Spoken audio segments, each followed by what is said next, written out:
qaadhimaan jaartii miti. Qaadhimaa fi jaartiin garaagarummaa guddoodha qaban. Qaadhimaa ta'e akka jaartii teetii wajji taatu wajji ta'uu hin dandeessu. Qaadhimaan hambaanu qaadhimaa karaa seeraa fi heeraatiin dheeyitee warra isaanii gaafattee hayyee intala tana sii kanninaa jahaniitu qaadhimaa.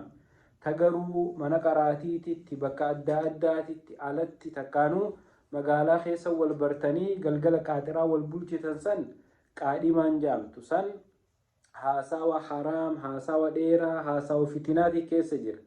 Qaadhimaan dur shari'atti takkaan immoo ammallee aadatti beekamtu qaadhimaa intala jaalatan takka osoo hin fuune dura aboo meeyra keeysanii ganda kanatti arkadhee jahanii dhaqanii gaafa akkanaa wal fuuna jahanii qaadhimatan.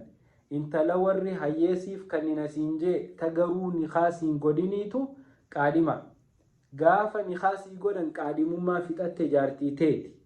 Yeroo san akka feete wajjiin tahuu dandeessa.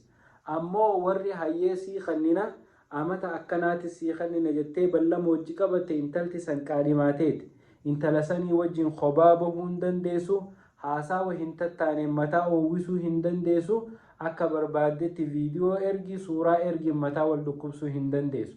Garaagarummaan qaadhimaa fi jaartii kan. Tanaaf obboleeyyan kiyya qaadhimaadha jettanii ifitti hin taphatina.